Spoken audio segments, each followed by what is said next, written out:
देखिए बच्चा, आप लोगों को पाचन तंत्र का दो भाग हम बता दिए ना। पहला था मानव में पोषण, पहला मानव में पोषण जो बता दिए पूरा। मानव में पोषण में जैसे कैसे पोषण हुए थे, उसमें मुख्य गुहिका और मुख के बारे में बताए थे। दूसरा पार्ट आप लोगों को दांत बता दिए। दांत हो गया ना पूरा। अब देखिए तीसरा में जो आता है, देखिए अभी मुख्य गुहिका की ही बात हो रही है, अभी नीचे नहीं उतरे हैं। मुख्य गुहिका में क्या पाया गया था? दांत, तो दांत को बता दिए। अब क्या आते हैं उसी में? जीभ पाया जाता है, सबके पास जीभ है। अगर जीभ नहीं रहेगा तो आवाज़ें नहीं निकल पाती हैं, खाना नहीं खा पाएंगे, क्योंकि भोजन को निगलने का काम यही करता है। तो देखिए क्या होते हैं जीभ, यानी आज कौन सा भाग होगा? तीसरा भाग है ना। ये देखिए जीभ होता क्या है, क्या इसमें हड्डी होती है? फिर भी अच्छे अच्छे लोगों को तोड़ देता है ना। इसमें जीभ में तो हड्डी नहीं पाई जाती है, लेकिन किसी को भी तोड़ देता है। और कैसे तोड़ता है? अपनी बोली से ना। कहते हैं ना कि बोली से क्या करते हैं, किसी को भी तोड़ देंगे। इतना कड़वा बोल देंगे, इतना तीखा बोल देंगे, यही ना होता है, लोग कहते भी हैं। तो देखिए जीभ का जो होता है, तो इसमें अगर हड्डी नहीं है तो क्या बना है? ये क्या होता है? मांस का एक लुथड़ा होता है। लुथड़ा जानते हैं? नहीं, जैसे किसी भी चीज़ को काट देते हैं, अगर मांस नहीं निकल जाता है पूरी तरह से, अगर ज़्यादा कटा है तो मांस गिर जाता है, बाहर गिर जाता है ना। कटा रहेगा, अगर ज़्यादा काट दीजिए इसके बाद वहाँ से मांस निकल नहीं जाता है। तो उसी तरह मांस का क्या हो जाता है? लुथड़ा कहलाता है। ये मांस का एक तरह से क्या है? लुथड़ा है। उस पर क्या किया गया है? बस एक त्वचा उस पर आवरण है। तो एक क्या है, एक तरह से जीभ में जब वो हड्डी नहीं है तो मांस का क्या एक लुथड़ा है, जो किससे बना है? तो संयोजी ऊतक से। संयोजी है ना, क्योंकि ये जुड़ा है और इसमें हड्डी नहीं पाई जाती है। तो ये किससे जुड़ा है? तो त्वचा से जुड़ा हुआ है। तो ये क्या होते हैं? ये एक विशेष प्रकार के मांसल होते हैं, यानी मांस एक विशेष प्रकार के, जिसमें क्या होता है, ये क्या कार्य करते हैं? तो लार जो हम लोगों का मुख से निकलता है, लार के बारे में भी पढ़ा जाएगा। क्या बेटा कुछ कहना चाह रहे हैं? नहीं, आप ऐसे देख रहे थे तो हम कहें कि क्या कुछ कहना चाह रहे हैं? नहीं, देखिए तो देखिए बच्चा, क्या होता है जीभ? तो जीभ का अंग्रेजी क्या होता है? टंग। टंग बोलते हैं ना, लेकिन उसको जब बोला जाता है तो टंग्यू बोला जाता है ना। उसका उच्चारण टंग होता है, लेकिन कभी कभी अंग्रेजी से भरोसा उठ जाता है, तो उसको हम लोग पढ़ लेते हैं। नहीं याद होगा तो टंग्यू पढ़ लेंगे, जिसकी वजह से क्या होगा, वो याद हो जाएगा। तो देखिए क्या होता है, मुख गुहिका में जिह्वा पाई जाती है ना। मुख गुहिका में क्या पाई जाती है? जिह्वा है ना सबके पास। कोई जीभ को करता है ना, चिढ़ाने का काम करता है। बड़ा खतरनाक चीज़ है। किसी को जीभ से चिढ़ा दीजिए, महाभारत हो जाती है। अब वही अगर मीठा बोल देंगे तो, मीठा तो बोलेंगे नहीं, ये घोर कलयुग चल रहा है। अगर कोई मीठा बोल रहा है तो कोई कहीं ना कहीं उसका क्या है, मतलब है। स्वार्थे में बोलता है ना, बिना मतलब का आपसे कोई मीठा नहीं बोलने वाला है।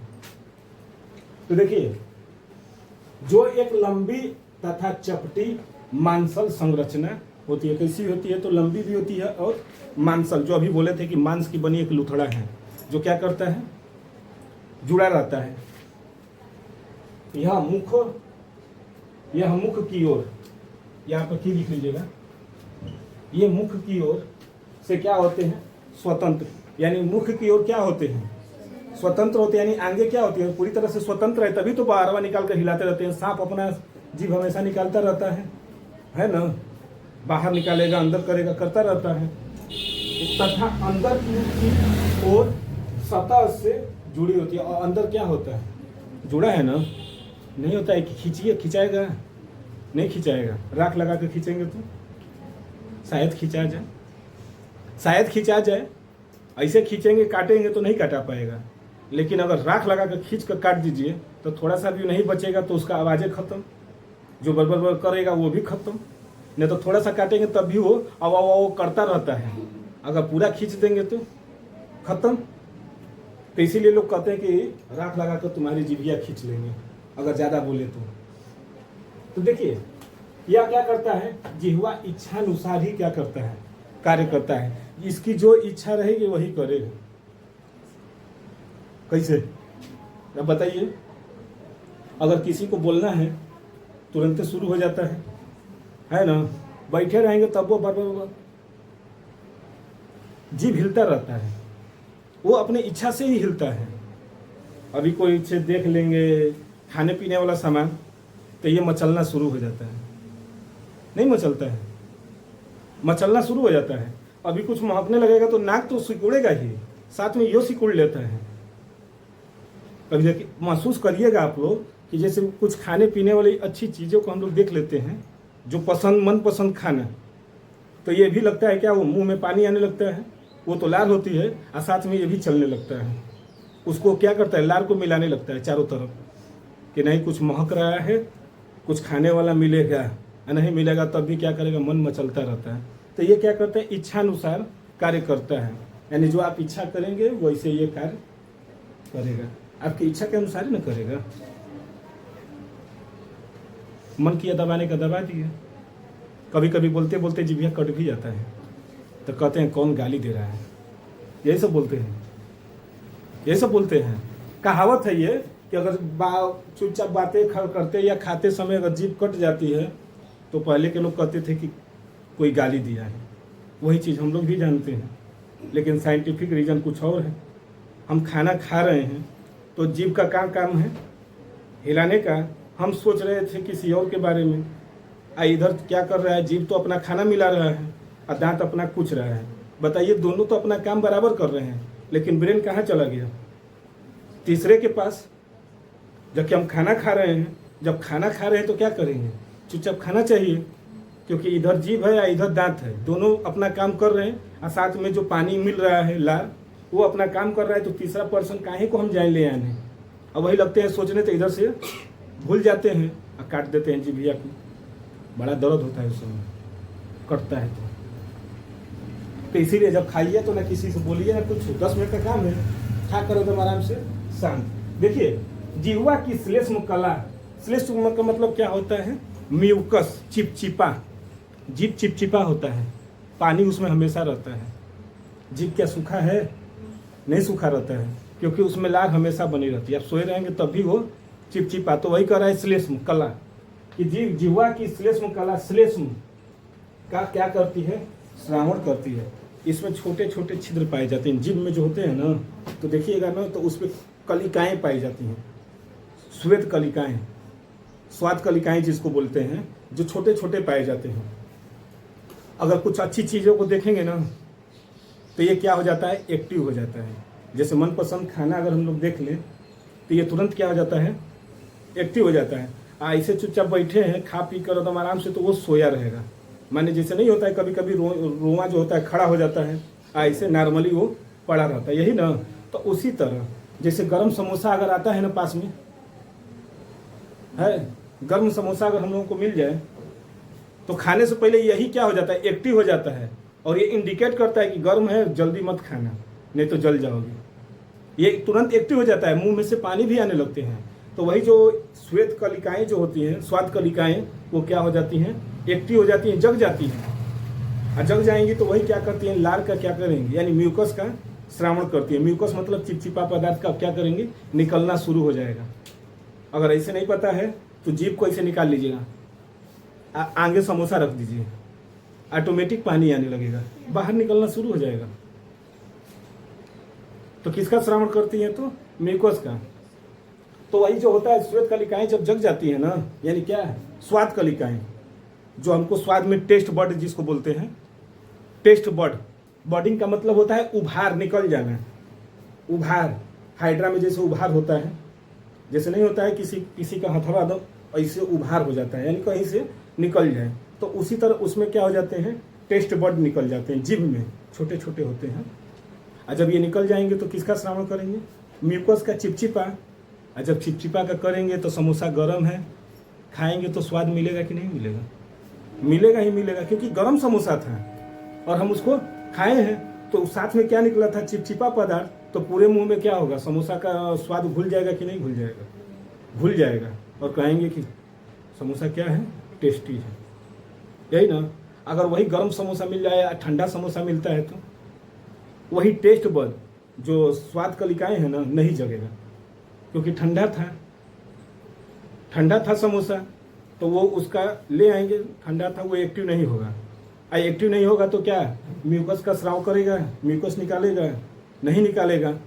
समोसा खाएंगे, इधर रख लेंगे, खाते खाते इधर से घोटियों डालेंगे, एक साइड से खा रहे हैं, एक साइड से ही क्या हो कि घोट गए, दूसर के साइड को पता ही नहीं कि क्या खाया था। एक साइड को तो पता है कि हम समोसा खाए हैं, इधर वाले स्वाद को, लेकिन इधर वाले को कुछ नहीं पता। और जब नहीं पता तो क्या करेगा, स्वाद मिलेगा। इसीलिए ठंडे समोसे में क्या होती हैं, स्वाद नहीं मिलती है, जबकि गर्म में क्या हो जाते हैं, स्वाद मिल जाते हैं। यानी गर्म खाना कोई भी खाता है तो क्या मिलता है, उससे टेस्ट मिलता है। इसीलिए ना कहा जाता है कि गर्म खाना खाइए, गर्म खाना खाने से 1-2 रोटी क्या हो जाती है, अधिक हो जाती है। लेकिन ठंडा खाएंगे तो टेस्ट बड, यानी उसमें क्या होंगे, स्वाद कलिकाएं नहीं मिलेंगी, म्यूकस का स्राव नहीं होगा, तो हम लोगों को क्या होगा, टेस्ट नहीं मिलता है ना। लेकिन ऐसा नहीं है कि हर एक ठंडी चीज़ ही स्वाद नहीं देगा, ऐसा नहीं है। कई ऐसी ठंडी चीज़ है जो स्वाद देता है, जैसे गोलगप्पा है ना, स्वाद देता है। तो वो क्योंकि उसका हम लोग के जो मेमोरी में है ना, वो पहले से फिट हो जाता है कि क्या गोलगप्पा है, देखेंगे ये तुरंत पहले ही क्या हो जाएगा, एक्टिव हो जाएगा, लार बनना शुरू। अब वो खाते हैं तभी टेस्ट, क्योंकि उसमें तो पानी भरा ही है, इसके साथ घुलकर और मज़ा आ जाता है है ना। इसीलिए खाना जब भी खाया जाता है ना, तो गर्म खाया जाता है, जिसकी वजह से उनका टेस्ट बड क्या हो जाएगा, एक्टिव हो जाएगा। एक्टिव होगा तो श्लेष्म का क्या करेगा, स्राव करेगा, यानी निकालेगा, जिसके वजह से हम लोग को खाना क्या होगा, टेस्टी हो जाता है। कभी देखिएगा भैंस का नाम सुने, भैंस देखे भी होंगे चाहे, तो उनका टेस्ट बड जो होता है, जीभ का टेस्ट बड थोड़ा सा खुरदुरा होता है। हम लोगों का थोड़ा बहुत रहेगा, लेकिन उन लोगों का ज़्यादा होता है। कभी गुड़ को लेकर ना ऐसे और उसको जीभ पर लगाइए, जब वो चाटने लगेगा ना, तो इसमें क्या होगी, गुदगुदी होती है, जैसा लगता है कि उसके जीभ पर कुछ खुरदुरा रखा हुआ है। अब वो ऐसे चाटेगी हथवा ना, तो उसका खुरदुरापन क्या होगा, यानी उसका टेस्ट बड बहुत ज़्यादा बड़ा होता है। तो ये क्या करने लगता है उसके, क्योंकि वो जानवर हैं तो उनके टेस्ट बड बड़े रहेंगे, मुलायम तो जीभ रहेंगे नहीं, तो उनमें ज़्यादा होता है। अगर शेर की बात किया जाए तो उनका टेस्ट बड जानते हैं, नुकीला होता है। अगर एक बार ऐसे लेके ये चमड़े को चाट देना तो चमड़ा छिल जाएगा। अगर उन लोगों का एक्टिव अगर है, अगर ऐसे करें तो चमड़ा छिल जाएगा। कुत्ता को देखे ही होंगे, वही बड़ा चाटता है, लेकिन जब उसको वो जब चाटेगा ना, तो उसका भी खुरदुरा ही होता है। तो सबसे ज़्यादा जैसे हम लोग तो भाई जो जानवर है उसी को न बारे में, शेर से हम थोड़ी जाएंगे करने, शेर के पास तो जाएंगे नहीं। भैंस है तो भैंस के पास जा सकते हैं, कुत्ता है तो कुत्ता के, वो भी जो पाला है वो न, तो झूठे वो गली वाले जो चल देंगे, नोच नाच कर रख देंगे। तो देखिए, इसीलिए गर्म जो होता है खाना ना, तो क्या करते हैं, उनके टेस्ट बड जगने के कारण स्वाद मिल जाते हैं। तो वही कर रहा है, क्या करता है कि श्रावण करता है, जो जिह्वा को क्या करता है, गीला भी रखा रहता है। यही क्या करता है, जीभ को गीला भी करता है। जिह्वा के ऊपरी भाग पर 4 स्वाद कलिकाएं यानी टेस्ट बड होती हैं। अब ये जो 4 स्वाद कलिकाएं यानी जो बोले हैं ना, श्वेत कलिकाएं, अरे स्वाद जो क्या है, टेस्ट बड्स, ये कितने प्रकार की होती हैं, 4 प्रकार की होती हैं। हम लोगों की जीभ में जो स्वाद कलिकाएं हैं 4 प्रकार की होती हैं। अब चारों का टेस्ट जैसे है ना, अलग अलग टेस्ट करते हैं। जैसे आगे वाला क्या करेगा, साइड वाला क्या करेगा, साइड से पीछे वाला क्या करेगा, एकदम पीछे वाला क्या स्वाद करेगा, है ना। तो सबसे आगे वाला जो होता है, जो सबसे आगे जो जीभ का सबसे जो अगली भाग है, जो पहले आता है, वो क्या करता है, मीठा स्वाद देता है। जो सबसे अगला है ना, ये देखिएगा हल्का क्या होता है, ये मीठा स्वाद करता है। मीठा मतलब स्वीट, है ना, देख रहे हैं। इसमें अक्सर देखिएगा लाल रहता है। एक किसी भी मानव में देखिएगा, हर एक मानव में तो आगे वाला पोर्शन जो होता है जीभ का, वो हल्का लाल रहता है, क्योंकि मीठा है। अगर वही मीठा ज़्यादा खाने लगते हैं तो कहते हैं कि इसको निनावा हो गया है ना। अब निनावा का अब क्या होता है, अंग्रेजी हिंदी हमको नहीं पता, लेकिन हम लोग तो भाई अपना जो जानते हैं ठेठ भाषा है ना, हम लोग यूपी बोर्ड वाले, हम लोग पैरवा को गोड़ावा लतावा सब बोल देते हैं। यही है ना, यूपी बोर्ड वालों में तो बहुत नाम होता है, लेकिन सीबीएसई वालों का एक ही नाम है, वो है लेग। लेग वो लेग लिखेंगे। अंग्रेजी मीडियम वाले तो यही करते हैं, लेकिन ये यूपी बोर्ड वाले गोड़ावा लतावा पैरवा सब नमो दे देते हैं। और यहाँ के डॉक्टर भी स्पेशल पढ़ाई कर कर आते हैं यूपी बिहार में, है ना। माथा पीराता, अब माथा का होता है, जो पढ़ा होगा तभी तो जानेगा। तो वो जो होते हैं ना, तो जहाँ स्थानीय भाषा होती है, तो वो जो भी डॉक्टर जहाँ जाते हैं तो वहाँ का पहले स्थानीय भाषा को तो नहीं जानेंगे तो दवा कैसे देंगे।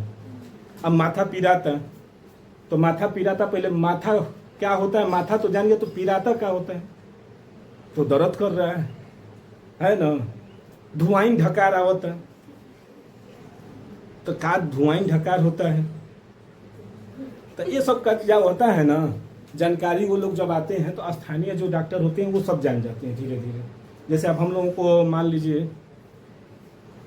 वो चेन्नई वाला भाषा नहीं आएगा, तो अब वहाँ पर जाएंगे तो हम लोग क्या कुछ कर पाएंगे, कुछ नहीं। तो वहाँ पर जाने से पहले क्या करेंगे, कुछ वहाँ पर रहने लगेंगे 1-1.5 महीने के बाद, तो कुछ सीख जाएंगे कि ये चीज़ को ये कहा जाता है।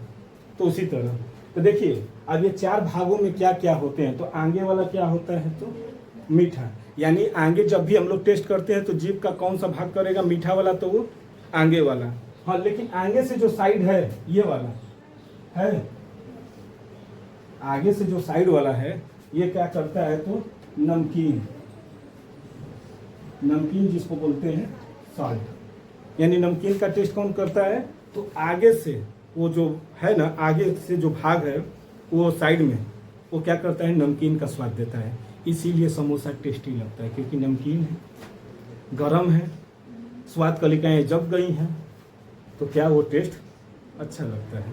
चाट भी अच्छा लगता है, पकौड़ी भी अच्छा लगता है, गर्मे गर्मे, ठंडा नहीं, अच्छा लगेगा।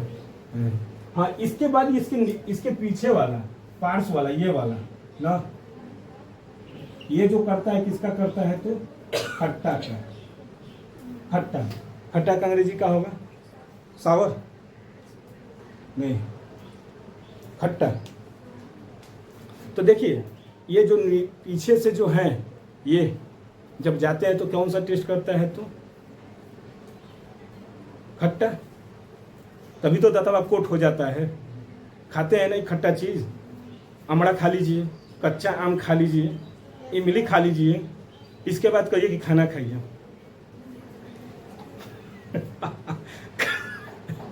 इसके बाद खाना खाने का मन नहीं करेगा। खाने से पहले 10 किस्म तो ये दांतें बन जाती है, नहीं हो जाता है। सोचेंगे खाना में खाएं, नहीं खाएंगे। ऐसा हुआ है आप लोगों के साथ? सबके साथ होता है। सीजन भी चल रहा है आम वाला, खट्टा आम वाला, खा तो लेते हैं मन से, उस समय खाने में बड़ा टेस्टी लगता है, खूब नमक लगा लगा कर खा लेते हैं। लेकिन जब वही दांतवा कोट हो जाता है तब खाना भी क्या हो जाता है, पहाड़ हो जाता है। इसके बाद देखिए तो यही लिखे हैं क्या कि मनुष्य में जिह्वा का अग्र छोर क्या करते हैं, मीठा। पश्च भाग जो पीछे वाला भाग होगा ना, ये क्या करता है, तो कड़वा। कड़वा और खट्टा में अंतर है ना, करेला कड़वा होता है ना, करेला कड़वा होता है। तो कड़वा जो भी होगा वो कौन करेगा, तो पीछे वाला भाग कड़वा। इसके बाद अग्र छोर के कुछ पीछे, अग्र छोर देख रहे हैं ना, कि कुछ पीछे किसका करता है, तो नमकीन स्वाद का अनुभव करता है। जिह्वा क्या करता है, जिह्वा भोजन को पीसने, लार का मिलाने जो लार निकलते हैं हम लोगों के, अच्छा तीखा यहीं पर है पीछे, खट्टा लिख दिए हैं। तो यहीं पर जो होता है पीछे जो होता है ना, वो क्या हो जाते हैं, तीखा। खट्टा तो इधर ही रहते हैं, लेकिन इसी के पीछे क्या हो जाते हैं, तीखा। जब मरचा उर्चा खाते हैं, तीखा चीज खाते हैं तो कान लगता है भभाने। अब बताइए भभाने कहेंगे तो समझ में आएगा,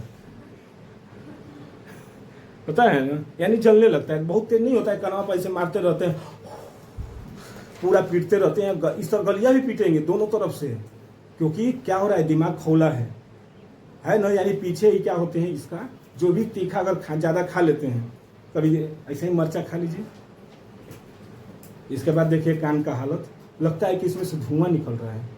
पीटेंगे खूब कपड़ा इतर कर के कि किसी तरह वो जो तीखापन है वो कम हो जाए। तो क्या चीनी खाने से तीखा कम हो जाता है? नहीं होता है। ये भी है कि अगर आपको तीखा लगा है, अगर आप चीनी खाइए तो नहीं होता है। अगर खा लिए तब तो निनावा श्योर है कि हो जाता है। खाई है तो उस समय नहीं, ऑन द स्पॉट जैसे होता है ना, तो जैसे तीखा खाए हैं तो कुछ जो होता है, जो स्वादहीन खाना खा लेते हैं, जैसे चावल है छुच्छे खा लीजिए, तब तुरंत तीखा जो होता है कम हो जाता है। लेकिन चीनी अगर खा लिए तो थोड़ा और लगता है। लेकिन क्या किया जाए, हम लोग को तो वही बताया गया है। तो देखिए क्या होते हैं, ये क्या करता है, जिह्वा भोजन को पीसने, लार का मिलाने, भोजन को निगलने तथा बोलने में क्या करता है, ये सहायता करता है। यही इनका कार्य है कि भोजन को क्या करते हैं, भोजन को पीसने में। कैसे? अगर वो आटा चक्की होता है चाहे मिक्सी मशीन होता है, अगर कोई भी चीज़ डाल देते हैं उसमें, तो वो तो पत्ती तो घूम रही है, तो क्या पूरा पीस देती है? उसमें थोड़ा सा पानी डालते हैं, फिर खोलते हैं, फिर इस तरह हिलाते हैं, फिर पीसते हैं, मतलब मेहनत करना है। तो क्या अगर ये जीभ नहीं रहेगा तो क्या ये दांत अपने से खाना पीस लेगा? जीभिया ना बार बार घूमता रहता है तो इधर उधर खाना जाता रहता है, क्योंकि पीसना है। जाता जैसे होता है, पहले के लोग जाता में गेहूं पीसते थे तो क्या करते थे, एक लोग उधर पैर से मार रहे हैं और एक लोग उसको मिलाते थे। अब उधर से ये क्या हो रहा है, इस पर आ रहे हैं और इसको हटाते जाते हैं, इसे करते जाएंगे तो क्या होगा, पिस जाता है। समझ गए? कैसे ही हो जाएगा अपने मन में। जीभिया नहीं रहेगा तो खाना में तो डाल दिए मुंह में, लेकिन इधर यह कौन ले जाएगा, इधर अच्छा है आगे, तो जीभिया ना ले जाता है। तो यही क्या करता है, घुमाता रहता है, भोजन को चारों तरफ घुमाता रहता है, मिलाता भी है, और ये क्या करता है, बोलता भी रहता है। तो इस तरह से जो क्या हो गया, जीभ बता दिए। जीभ देखिए मुख गुहिका का काम खत्म। इसमें एक चीज और पाई जाती है जिसका नाम है लार। तो लार क्या बताया गया था, पाचक ग्रंथि में पाया जाता है। तो अभी हम क्या बता रहे हैं, आहार नाल ना, तो आहार नाल के बारे में पढ़ लिया जाएगा तब ना पाचक ग्रंथि में। तो उसको किसमें बताएंगे, पाचक ग्रंथि में। यहाँ पर उसकी चर्चा नहीं होगी, यहाँ पर नहीं करेंगे। जब इसकी चर्चा नहीं होगी, लार की, मुख गुहिका खत्म, तो अंदर जाएंगे तो क्या मिलेगा, ग्रसनी, ग्रसनी के बाद ग्रास नली, अमाशय, छोटी आंत और बड़ी आंत, ये न जाएंगे। लार ग्रंथि को किसमें पढ़ा जाएगा, पाचक ग्रंथि में जो बताए थे। तो देखा जाए, देखिए बच्चा, वो क्या था, जीभ खत्म।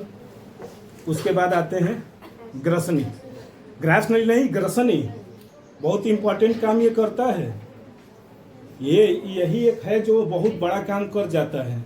पाचन क्रिया में इसका बहुत बड़ा मुख्य कार्य होता है। अगर ये अपना कार्य न करे तो हम लोगों का पाचन क्रिया में कोई काम ही नहीं होगा।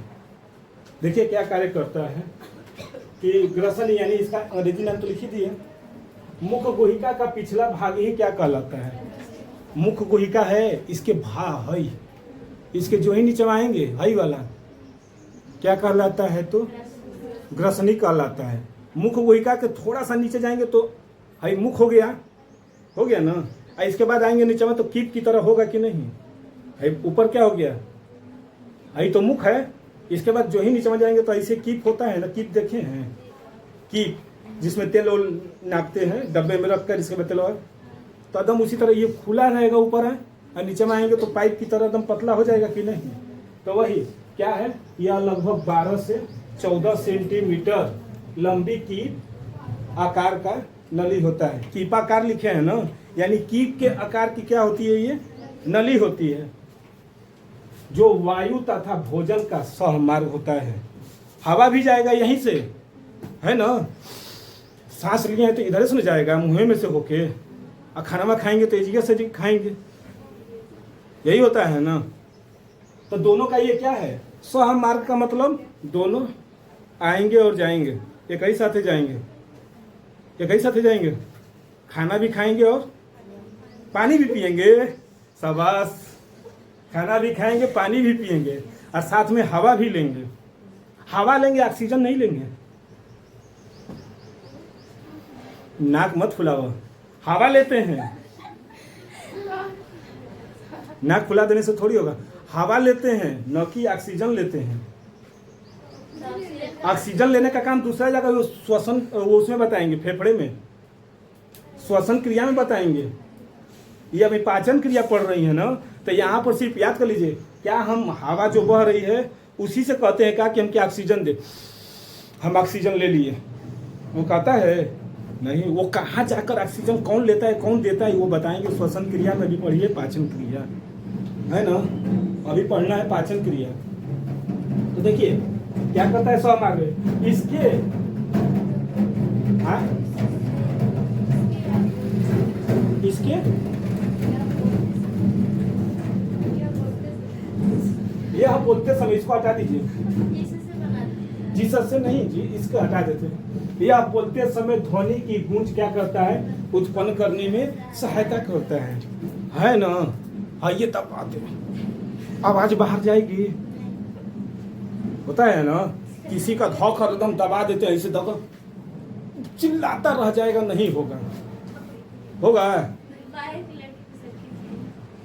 बुला कर एक लड़की को करें, अरे बायो की लड़की वाली को, अच्छा हाँ वो बायो वाली को नहीं जाने दीजिए ना, तो वो झूठे हमारे ऊपर लग जाएगा इल्जाम, हमारे ऊपर इल्जाम लग जाएगा, वो हत्या का लग जाएगा। हमारे भी रहने दीजिए वो सब, आप लोग आपस में भले करिएगा। नहीं होता है कि अब ये जैसे है, इसको ऐसे लेके ऐसे पूरा दबा दीजिए, इसे आवाज निकलेगी, निकलेगा नहीं ना निकलेगा। देखिए आंख एकदम लाल सन दे कर दिया ना। तो यही होता है कि ये आवाज को निकालने में क्या करता है, मदद करता है। आप इसी को धोकर दबा दीजिए, उसका टेटुआ कहते हैं ना कि इसका टेटुआ धोकर दबा दीजिए, होता है। बोलिए बायो वाली, आप समझ में आ रहा है ना, आपका सपना पूरा हो रहा है ना। आपको बायो पढ़ने का बहुत बड़ा शौक था, आपका सपना पूरा हो रहा है। देखिए बच्चा, तो ये क्या करता है, आवाज निकालने का भी क्या करता है, मदद करता है। न तो इसको दबा लीजिए तो आवाजें नहीं निकलती है। ये तो समझ में आ गया ना।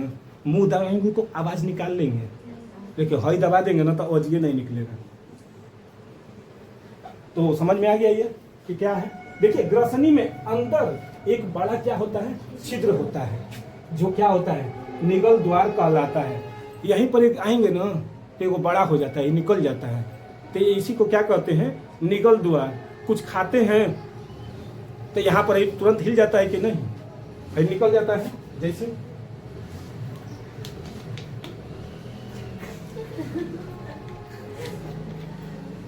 पी रहे हैं तो हिल रहा है ना, यानी ये बाहर निकल रहा है। तो इसी को क्या कहते हैं, निगल द्वार। यानी इसी के पास क्या होता है, एक निगल द्वार होता है। कहा कि यहाँ पर ना इसके पास ही श्वास नली का एक छिद्र अथवा घाटी द्वार होता है, जिसको कहते हैं ग्लोटिक्स। घाटी द्वार होता है ना, यही है। किसी का घाटी निकल जाता है, किसी का नहीं निकलता है। लड़कों का निकल जाता है, लड़कों का निकल जाता है, जिससे आवाज क्या हो जाता है, बेसुरा हो जाता है ना। और लड़कियों का नहीं निकलता है, इसलिए उनका आवाज मधुर होता है। लेकिन वो इतना चिल्लाने लगती हैं कभी कभी कि उनका भी आवाज क्या हो जाते हैं, भाएं भाएं फटे बांस की तरह होता है ना। जो अगर बचपन से अगर जो समझदार हैं जिनके, तो वो लोग जो नहीं चिल्लाते होंगे तो उनका आवाज़ नहीं फटता है। लेकिन अगर जो चिल्लाएंगे, और लड़कों का आदत है चिल्लाना, एक तो हार्मोन्स है, तो ये क्या हो जाते हैं, निकल जाते हैं। और ये जब निकलेंगे तो वही क्या हो जाता है, बड़ा हो जाता है। इसलिए उनका आवाज़ क्या हो जाती है, भारी हो जाती है। और जबकि लड़कियों में क्या होती है, चाहे महिलाओं में, आवाज़ मधुरी हो जाती है, मधुर हो जाती है, मधुरी नहीं मधुर। देखिए घाटी द्वार पर लटकी, देखिए घाटी द्वार पर लटकी हुई पत्ती के समान उपास्थि में क्या होता है, घाटी ढाह पर या एपिग्लोटिक्स, इसको याद कर लीजिएगा। ये थोड़ा सा आप लोगों को याद करने में दिक्कतें हो जाएंगी, लेकिन ये क्या होगा, एपिग्लोटिक्स होता है जो भोजन को निगलते समय घाटी द्वार को क्या कर लेता है, ढक लेता है। यानी किसको ढक लेता है, एपिग्लोटिक्स को ढक लेता है, जिससे भोजन कहाँ चला जाता है, श्वास नली में नहीं पहुंचता है, क्योंकि उसको ढक लिया है ना। और जब उसको ढक लेगा तो खाना जाएगा उसमें, श्वास नली में। खाना अगर फेफड़े में चला जाएगा तो खत्म, बाय बाय टाटा, यहीं पर खत्म हो जाएगी कहानी। फेफड़े में अगर एक चावल का दाना चला जाए ना, बाय बाय, सब खत्म, इंसान खत्म। क्योंकि सांसें लेने के लिए केशिकाएं होती हैं, छोटी छोटी नसें, केश नली जानती हैं, बाल है, बाल को क्या कहते हैं, केश है ना, केश। और नली तो उसी को कहा जाता है केश नली। यानी कैसी होती है, तो बाल की तरह, फेफड़े में बाल की तरह नसें पाई जाती हैं, और उसमें अगर ये जाकर जाम हो गया तो हवा जाएगा, बाय बाय। तो वही श्वास नली में खाना नहीं पहुंच पाता है। इस प्रकार ग्रसनी भोजन को ग्रास नली तक पहुंचाने में क्या करता है, सहायता करता है ना। समझ में आया। आखिर ये वाला जो बताए हैं, ये वाला लास्ट वाला पॉइंट है ना, इसके बारे में अभी और थोड़ा सा बता रहे हैं। इसको तब तक क्या करिए, स्क्रीनशॉट ले लीजिए, तभी इसके बारे में बताएंगे। आखिर मिटाएंगे तभी तो, क्योंकि इसके बारे में थोड़ा सा डीपली और बता दें कि हिचकी क्यों आती है, यहीं से आती है। हम लोगों को हिचकी आती है तो कहते हैं कोई याद किया, अगर हिचकी आती तो कहते हैं कोई याद किया है हमको, है बैठे बैठे रहते हैं, हिचकी आ जाती है तो कहते हैं कि कोई याद किया सरकार है। अच्छा, खाना खाते हैं तब भी क्या हो जाती है, हिचकी आ जाती है, तो उस समय तो गालियाँ निकलता है, कौन हमको वहीं का याद किया है ना। तो उसके बारे में बता दें, तो पहले इसका स्क्रीनशॉट ले लीजिए।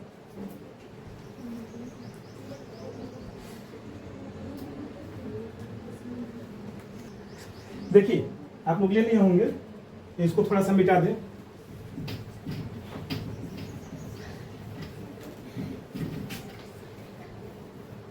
क्या हुआ बच्चा,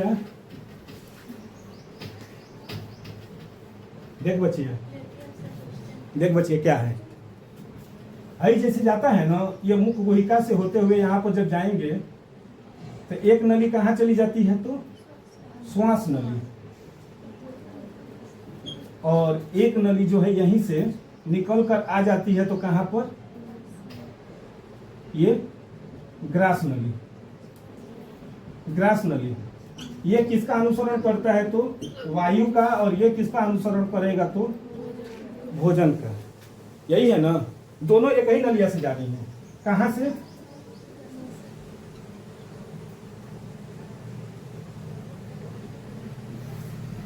है ना। और इसी को एक छोटा सा वहीं पर क्या पाया जाता है, घाटीपन, जिसको एपिग्लोटिक्स बोले हैं। यही क्या है, एपिग्लोटिक्स ना, यही एपिग्लोटिक्स है। कभी हम लोग खाना खाते हैं तो हिचकी आ जाती है, और कभी बैठे बैठे भी हिचकी आ जाती है। दोनों तरह से आते हैं, खाना खाते हैं तब भी हिचकी आ जाती है, और बैठे हैं तब भी हिचकी आ जाती है। तो इसका रीजन सिर्फ यही एक है, एपिग्लोटिक्स। क्या करता है, कभी कभी हम लोग खाना खाते हैं, खाना खाएंगे, मन लगा कर, बहुत बढ़िया खाना बना था, और साथ में कोनो बैठा होगा हमारे साथ, अब उससे हम लगेंगे बतियाने। एक तो खा भी रहे हैं और ऊपर से इसको बतिया भी रहे हैं, यानी इधर से खाना आ भी रहा है, तो इधर से अवधिया क्या कर रहा है, बाहर भी जा रहा है, और साथ में हवा भी तो आ रहा है, दोनों हो रहे हैं, है ना। तो ये कंफ्यूजन हो जाएगा। दो लोग अगर आपस में इधर से आ रहे हैं, इधर से जा रहे हैं, तो नहीं, इधर से कोई आ रहा है ना, दो लोगों को हम लोग मैनेज कर लेते हैं। इधर से कोई आ रहा है, इधर से कोई आ रहा है, तो हम लोग रोक लेते हैं इसे कि अभी रुक जाइए, अभी रुक जाइए, ठीक। इधर से भी कहेंगे कि अभी रुक जाइए, लेकिन उसी में थर्ड पर्सन आ गया तो अब हमको क्या करना पड़ेगा, दिक्कतें हो जाएंगी कि नहीं। इतना लेट, सब खत्म हो गई कहानी। तो तो क्या होता है, यानी इधर से जा रहे हैं और इधर से, इसी में कोई थर्ड पर्सन, यानी एक तो हवा आ रहा था और खाना भी आ रहा था। तो इनको क्या करता है, जब भोजन आता है किसमें, ग्रास नली में, तो ये क्या हो जाता है, घूम जाता है किधर, इसको श्वास नली को ब्लॉक कर देगा। श्वास नली को क्या कर देगा, ब्लॉक कर देगा। भोजन क्या होगा, आराम से ग्रास नली में आ जाएगा, तुरंत ये क्या होगा, हट जाएगा, क्योंकि तुरंत हमको क्या चाहिए, ऑक्सीजन भी तो चाहिए, ये हिलता रहता है। और जो ही हवा आएगा तो इसको क्या करेगा, ये वाले को रोक देगा, तो हवा अभी इधर नहीं आने देगा, है ना। यानी इसका एक ही काम है कि हवा को श्वास नली में पहुंचाना है और भोजन को ग्रास नली में। लेकिन खाना खाते खाते हम लोग लगेंगे बतियाने। अब बतियाएंगे तो क्या होगा, ये भूल जाएगा घूमना, अब किधर जाना है किधर जाना है, क्योंकि एक तो अवजिया भी दे रहा है और खाना भी खा रहा है। जानो तो यार, ऐसा ऐसा बात है, कुछ लोग पान उन खाकर नहीं बतियाते हैं, पान मसाला खाकर और लगते हो, और यार ऐसी ऐसी बातें थी, अब क्या बोला जाए। उन लोगों को तो और नहीं मन करता है बतियाने का, कि मुंह में भरे हैं और खा रहे हैं, पता चला इस पर भी गिर गया। तो वैसे में क्या हो जाता है, उन्हीं लोगों को ज्यादा हिचकी भी आ जाती है, तुरंत सड़क जाता है, और उन लोगों का आंख मुंह एकदम देखेंगे पसीना, आंख एकदम लाल फटाक से हो जाता है, फटाक से उस समय हो जाता है। तो वही जब खाना खा रहे हैं और हम बतिया भी रहे हैं, हवा भी आ रही है और आवाज भी जा रहा है, और साथ में कौन आ रहा है, भोजन भी आ रहा है, ये एपिग्लोटिक समय क्या हो जाएगा, भूल जाएगा घूमना, कहेगा ये का कर रहे हैं, हम नहीं करेंगे, बस ये घूमेगा नहीं, बस खाना का दाना में किधर आ जाएगा, श्वास नली में जो ही पहुंचेगा फेफड़ा बेचैन हो जाएगा, कहेगा कि ये का लेकर आ रहा है, फेफड़ा कहेगा कि अरे अरे अरे अरे ये का आ गया, तुरंत ये झटका मारेगा ऊपर, कहेगा कि भगाओ इसको, नहीं तो ये मर जाएगा ससुरा, मर जाएगा, नहीं मर जाएगा। अब इसमें अगर आ गया खाना तो मर जाएगा, तो ये तुरंत क्या करता है, हल्का सा ही मार देता है ऊपर, तुरंत हम लोगों को क्या आ जाती है, हिचकी आ जाती है। तो हम लोग कहते हैं कोई याद करेगा, बायो वाली कोई नहीं याद करता है। आपने क्या किया, गलती किया है कि आप खा रही थी तो खाइए, काहे बतिया रही थी, तो हिचकी आएगी ही आएगी, आएगी ही। तो वही खाना कहाँ चला जाता है, श्वास नली में जब जाने लगेंगे तो थोड़ा सा ही, पूरा नहीं जाता है, हल्का समय घूमेगा ही, तब तक तुरंत हम लोगों को क्या आ जाती है, हिचकी आ जाती है, एपिग्लोटिक्स एक्टिव हो जाता है तुरंत कि हमसे गलती हो गई। तुरंत आप उसको क्या करें, अंदर करें, तो तुरंत पानी पीते हैं, पानी पीते हैं, क्योंकि इस पर क्या है, हो सकता है ये नली में थोड़ी सी चावल ओवल, अच्छा जो खाना खा रहे थे थोड़ा सा उसका अंश रह जाएगा, तो तुरंत पनिया पीते हैं तो सही हो जाता है, हो जाता है ना। ये तो खाना खाने वाली बात है, लेकिन कभी कभी बैठे बैठे भी हिचकी आ जाती है। हम ना बतिया रहे थे किसी से, ना किसी से कुछ कह रहे थे, फिर भी हिचकी आ रही है, ऐसी भी तो कंडीशन हो जाती है। तो कहते हैं कि कोई याद कर लेगा, कोई नहीं याद करता, बस अली माई याद करती है। धरती पर अगर कोई है याद करने वाला तो सिर्फ माई याद करती है, जो कि बिना मतलब का, बिना मतलब का, कोई मतलब नहीं है वही याद करती है, न तो बाकी जो भी याद करेगा मतलब से ही याद करेगा। हम आपको याद करे हैं तो मतलब से, और आप लोग हमको याद किए हैं तो मतलब से। बाकी कोई माइये है कि जो बिना मतलब का ही, क्योंकि वो नहीं दिखती है तो बेचैन रहता है। आप लोग स्कूल से जाते होंगे, घर पर अगर मम्मी नहीं दिखेगी तो लगेगा कि सब कुछ खोया है, और दिख जाती है तो सब कुछ सही है ना जी, सही बोले हैं ना। तो देखिए कभी कभी क्या होता है ना कि बैठे बैठे किसी को हम सोच रहे थे, कोई हमको नहीं सोच रहा है, हम गहरी सोच में चले गए। काम क्या था, श्वास नली में जाने का। अभी हम चले गए ब्रेन को लेकर कहीं और, तो हवा किधर जाने लगेगा, ग्रास नली में घूमना भूल जाएगा तो ग्रास नली में जाएगा। तो ये कहेगा जब हम तुम्हारे एरिया में आए थे तो नहीं जाने दिए, तो हम तुमको अपने एरिया में क्यों आने दें। ये जाएगा ग्रास नली में, और ग्रास नली से कहाँ चला जाएगा, अमाशय में। तो हवा अमाशय में जाएगा तो पेटा में फुला देगा, नहीं फुला देगा। तो कहेगा योग देखें वो गलती कर रहा है, ये भी क्या करेगा, कहेगा भाग, हल्का सा क्या कर देता है, प्रेस करता है, यानी पुश करता है, तो तुरंत हम लोगों को उसी समय क्या आ जाती है, हिचकी आ जाती है ना। तो यही होता है हिचकी आने का कारण।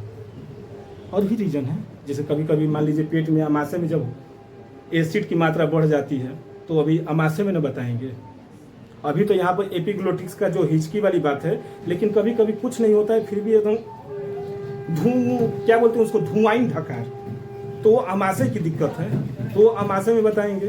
तो ये तो क्या बता दिए, ग्रसनी। अब किसके बारे में बताया जाए, ग्रास नली।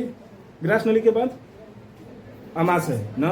तो अमाशय में भी अभी कई क्राइटेरिया है जिसकी वजह से जो खाना होता है ना अचानक ऊपर आ जाता है, नहीं हो जाता है, मुंह में सब खाना में आ जाता है, होता है ना, और फिर उसी को चबाकर फिर घोट लेते हैं,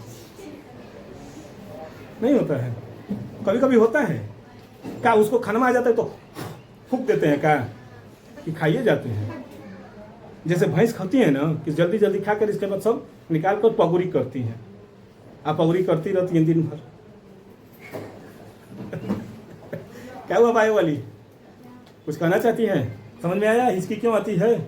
आज के बाद कभी मत कहिएगा कि कोई याद करता है तभी हिचकी आती है, कोई नहीं याद करता है, आपसे गलती हुई है इसलिए हिचकी आया है। ठीक, तो आप चला जाए ग्रास नली के लिए।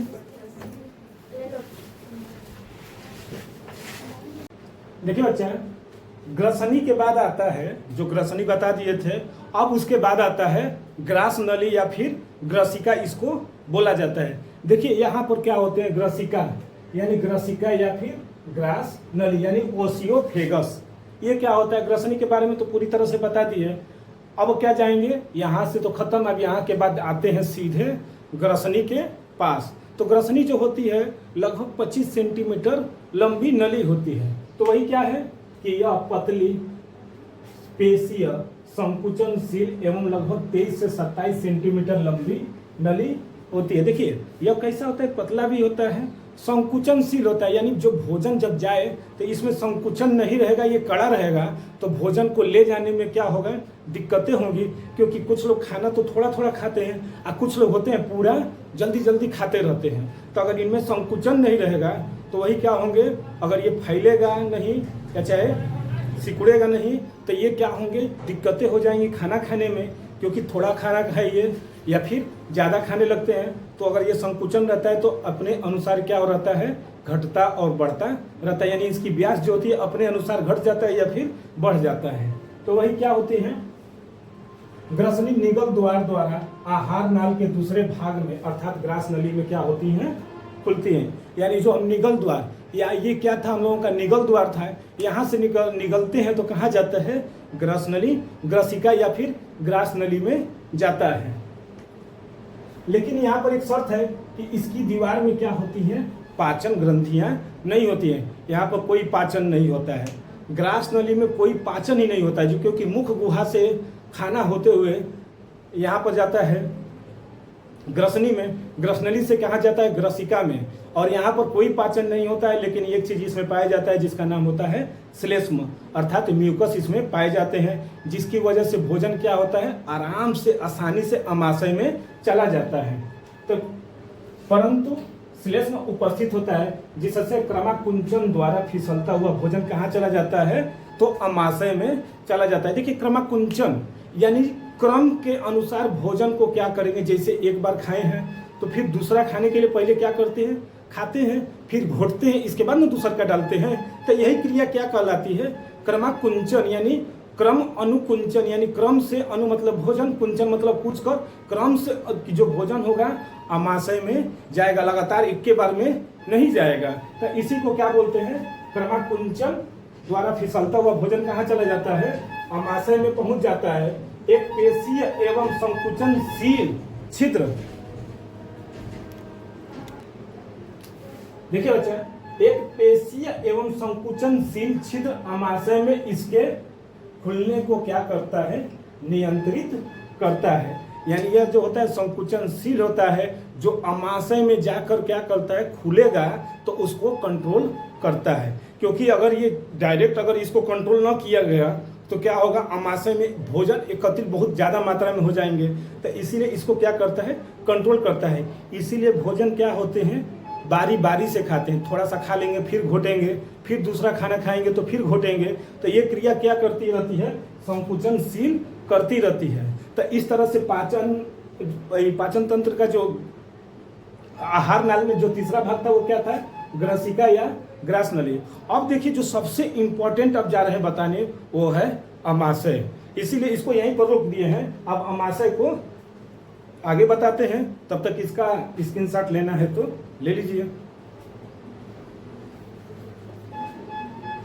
देखिए बच्चा, आई तो पढ़ लिए ग्रास नली, ग्रास नली पढ़ लिए। ग्रास नली के बाद क्या आता है? अमाशय, यही ना लिखवाए हैं।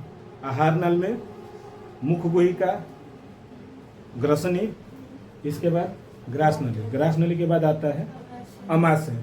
अमाशय का मतलब स्टोमक है ना। कोई कहता है कि पेटवा दर्द करता है, कोई पेट और अमाशय में अंतर है कि नहीं है? पेट और अमाशय में अंतर है। कैसे अंतर है ना? देखिए अमाशय जो है एक छोटा सा भाग है जो कहाँ रहता है तो बाईं तरफ। अमाशय जो है पेट का एक छोटा सा भाग है, पेट का, उदर जिसको बोलते हैं, उदर गुहा। उदर गुहा में क्या क्या पाए जाते हैं? सब पाए जाएंगे, छोटी आंत, बड़ी आंत, फेफड़ा, ये जो है ये क्या बोलते हैं लीवर, किडनी, सब इसी में ना है। सब इसी उदर गुहा में क्या होते हैं, सब पाए जाते हैं। लीवर भी कहाँ है? इसी में, उदर गुहा में, पेट के अंदर ही है ना। यानी पेटवे में क्या है? लीवर भी है इस साइड, दाएं साइड, तो बाएं साइड क्या है? अमाशय। इसी में क्या है? छोटी आंत भी है। तो सबको मिलाकर क्या बोला गया? पेट। लेकिन पेट का एक छोटा सा जो भाग होता है जिसे क्या कहते हैं? अमाशय। इसी में क्या होता है, जो खाना खाते हैं ना तो सब कहते हैं कि पेटवा में गया है, यही ना बोला जाता है कि पेटवा में गया होगा। तो मैथ वाले कहते होंगे, मैथ वाले कहते हैं कि जो भोजन है ना कि कहाँ जाता है तो पेट में जाता है, लेकिन बायो वाले क्या कहते हैं? अमाशय में गया है। बायो वाले कहेंगे अमाशय में गया है, क्योंकि उनको अमाशय पढ़े हैं तो अमाशय के बारे में बताएंगे। तो हम लोग जो खाना खाते हैं वो कहाँ जाता है? सीधे अमाशय में, मुख गुहिका से होते हुए कहाँ चला जाता है? ग्रास नली। ग्रास नली के बाद अमाशय में। ग्रसनी तो इधर उधर भोजन ले जाने का काम करता है, जो बता दिए हैं। तो देखिए अमाशय होते क्या है कि यह लगभग, देखिए यह लगभग कितना होता है तो 25 सेंटीमीटर लंबा आहार नाल का सबसे चौड़ा क्या होता है? थैले नुमा भाग होता है, थैली की तरह होता है। 25 सेंटीमीटर लंबा है, 25 सेंटीमीटर। तो देखिए यह आहार नाल का सबसे बड़ा हुआ ना, क्योंकि यहाँ पर आने के बाद ये क्या हो जाता है? पूरी तरह से चौड़ा हो जाता है, क्योंकि यहाँ पर भी पतला रहता है, छोटी आंत बड़ी आंत भी पतली ही रहेंगी। लेकिन अमाशय जो होता है चौड़ा रहता है, क्योंकि यहीं पर भोजन आकर क्या हो जाते हैं? एकत्रित होते हैं। जो भी हम खाना खाते हैं वही यहाँ पर क्या हो जाता है? एकत्रित होता है ना। तो इसीलिए इसको क्या बोला जाता है? अमाशय का सबसे चौड़ा भाग होता है और थैली होता है, क्योंकि जो चीज़ जिसमें रख देते हैं, जैसे सब्जी मंडी में जाएंगे तो सब्जी को लेंगे तो किस में लेंगे? थैले में। थैले में ना लेकर जाते हैं क्या चीज़? झोला। अच्छा बोरिया है, हम जान रहे थे आप लोग बोरिया देख लिए हैं, तो इसका क्या मतलब है कि आप लोग बोरिया है? तो बोरिया क्या है? एक तरह से थैला ही है ना। अरे अब छोटा थैला होगा, जैसे कि कोई 2 रोटी खाता होगा तो उसके लिए छोटा थैली होगा, और जो 22 रोटी खाता है उसको तो बोरिया ही ना चाहिए है? अब बोरिया ही ना चाहिए। अब शादी ब्याह के लिए तो बड़ा बड़ा करना आता है। तो वो जैसा आपका खुराकी है वैसा आपका थैली है ना। अब समझ में आ गया कि वो बोरिया उसके अंतर है, क्योंकि हम 22 खाते हैं तो इसीलिए बोरिया में लेकर आते हैं, तो इसी तरह बोरा की तरह रहेगा। तो देखिए इसमें क्या होता है? जो जे आकार का होता है, जे है बच्चा ना, जे आकार का होता है ना, जे आकार का इसे है, चला गया इसे। ये कैसा होता है तो जे आकार का होता है, और इसमें क्या पाए जाते हैं? जठर ग्रंथियां। ग्रंथियां बोला है ना, तो ये किसमें पढ़ा जाएगा? पाचक ग्रंथियों में। यहाँ पर सिर्फ आहार नाल की बात हो रही है ना, तो सिर्फ आहार नाल के बारे में बताएंगे कि क्या होता है और उसमें क्या क्या पाए जाते हैं, और वो कार्य क्या करता है ग्रंथियां, वो पढ़ा जाएगा पाचक ग्रंथियां में, वो दूसरे पार्ट में है ना। तो देखिए क्या करता है, इसमें क्या पाई गई है तो जठर ग्रंथियां पाई जाती हैं, जो भोजन के पाचन हेतु जठर रस। जठर ग्रंथियां किसका स्राव करती हैं तो जठर रस का। जठर रस, जठर रस ये जो होते हैं ना, भोजन को क्या करता है? एक्टिव करता है पचने के लिए। तभी तो क्या पाए गए? जठर रस का स्राव करती है। और देखिए प्रत्येक व्यक्ति के अमाशय कि दीवार में लगभग 3.5 करोड़ 3.5 करोड़ क्या पाई जाती है, तो जठर ग्रंथियां पाई जाती हैं। इस 25 सेंटीमीटर के आकार में जो जठर ग्रंथियां होती है, छोटी छोटी होती हैं, ऐसे ऐसे रहेंगी, क्या होती हैं, 3.5 करोड़ जठर ग्रंथियां होती हैं।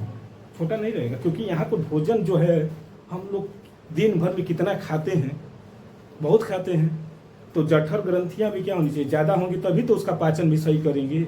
इसीलिए क्या होती है, बहुत ज़्यादा मात्रा में पाई जाती है। जठर रस में क्या पाए जाते हैं, हाइड्रोक्लोरिक अम्ल। हम लोगों के अमाशय में एक एसिड पाया जाता है, उस एसिड का क्या नाम है, तो हाइड्रोक्लोरिक अम्ल, जिसको HCl कहते हैं, याद कीजिएगा, HCl। इसके बाद क्या पाया जाता है, पेप्सिन, लाइपेज नामक बीकर या फिर एंजाइम पाए जाते हैं। ये देखिए, ये सब जो है ना, ये सब पाचन क्रिया में क्या करते हैं, भाग लेते हैं पाचन क्रिया में। तो पाचन क्रिया को किस में पढ़ा जाएगा, तो पाचक ग्रंथियां में। तो वहां पर हम आप लोगों को बताएंगे अमाशय में कि HCl क्या कार्य करता है, पेप्सिन क्या कार्य करता है, लाइपेज का क्या कार्य है, सबके बारे में वहां पर डीपली पढ़ा जाएगा। कब, पाचक ग्रंथियों में। यहाँ पर सिर्फ आहार नाल के बारे में और आहार नाल में जो जो चीजें मिल रही हैं उसके बारे में बताया जा रहा है। जैसे HCl है, भोजन को क्या कर देता है, अम्लीय बना देता है। HCl जो है भोजन को अम्लीय बनाता है। जो ही हम लोग खाते हैं तो लार ग्रंथि जो कुछ बैक्टीरिया बचा होगा उसको तो मार देता है, लेकिन कुछ बैक्टीरिया जो अमाशय में चले जाते हैं, तो अमाशय में चले जाएंगे तो वहाँ पर एसिड है, तो एसिड क्या कर देगा, मार देगा। जैसे नहीं होता है कि कुछ हम लोग खाते हैं तो कभी कभी धुआं ढकार आने लगता है, या चाहे खाली पेट रहते हैं तो आवाज़ें करता है, आवाज़ नहीं करता है पेट, तो वो एसिड की मात्रा, जब पेट खाली होगा तो एसिड की मात्रा क्या होगी, बढ़ेगी। अब बढ़ेगी तो वही आवाज़ करता है, गुड़ुम गुड़ुम का, है ना। तो वही देखा जाए। इसके बाद अमाशय के 4 प्रमुख भाग होते हैं। देखिए अमाशय के कितने भाग होंगे, तो 4। पहला जो होता है कार्डियक भाग, यानी सबसे ऊपर वाला जो भाग होता है अमाशय का, उसे हम लोग क्या बोलते हैं, कार्डियक भाग। यही है, ऊपर से है ना, ये तो ग्रास नली है, ग्रास नली के बाद ये जो नीचे आते हैं ना, वही क्या हो जाता है, तो कार्डियक भाग, इसी को बोला जाता है। और ये क्या करता है, कार्डियक संकोचक, कार्डियक संकोचक। देखिए अमाशय का ऊपरी भाग जिसमें ग्रास नली खुलती है, अमाशय में जो है तो क्या बोला है कि कार्डियक क्या होता है, तो अमाशय का ऊपरी भाग है जिसमें क्या होते हैं, ग्रास नली खुलती है ना। क्योंकि ग्रास नली कहाँ जाकर, इसे पाइप लगी है तो वो कहाँ जाकर खुलती है, तो अमाशय में। और ऊपर ही भाग वाला क्या कहलाता है, तो कार्डियक। यहाँ भोजन का आगमन, देखिए यहाँ पर भोजन का आगमन होता है कहाँ पर, यहीं से ना। जब ग्रास नली से भोजन आएगा तो कहाँ जाएगा, सबसे ऊपर ही पहले जाएगा, तो कहाँ, कार्डियक भाग में, जहाँ पर उसको नियंत्रित कौन करता है, तो कार्डियक संकोचक, संकोचक है ना, द्वारा क्या किया जाता है, नियंत्रित किया जाता है। ऐसा नहीं खाना आया तुरंत कदम गया उसी में, उसको धीरे धीरे धीरे धीरे क्या करेगा, ले जाएगा। अचानक तो नहीं ना ले जाएगा, हचाक से चला जाएगा तो आवाज करेगा, पेटवा फट जाएगा। तो इसीलिए क्या करता है, धीरे धीरे जाता है। तो संकोचक यानी कार्डियक संकोचक इसको क्या करता है, नियंत्रण करता है ना। यानी भोजन का जब जाता है तो उसको कंट्रोल कौन करता है, तो कार्डियक संकोचक। इसके बाद आता है फंडस भाग। यह देखिए अमाशय का क्या होता है, मध्य भाग होता है, और भी इसके कुछ कार्य हैं जो पढ़ा जाएगा पाचक ग्रंथियों में, है ना। तो देखिए यानी कार्डियक भाग के बाद क्या आ गया, फंडस। फंडस के बाद आप देखा जाए कौन सा है, अगला नंबर, ठीक।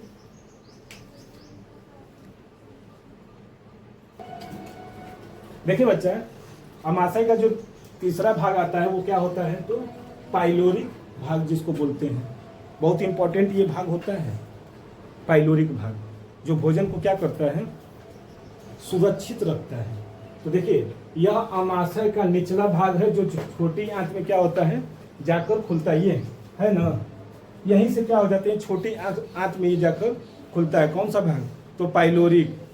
और ये क्या है, इसका अंतिम भाग पाइलोरिक संकोचन द्वारा क्या रहता है, सुरक्षित रहता है। ये किसके द्वारा, जैसे इसका कार्डियक संकोचक है ना, इसी तरह इसका क्या पाए जाते हैं, तो पाइलोरिक संकोचक, जो क्या करता है वहीं पर सुरक्षित रहता है।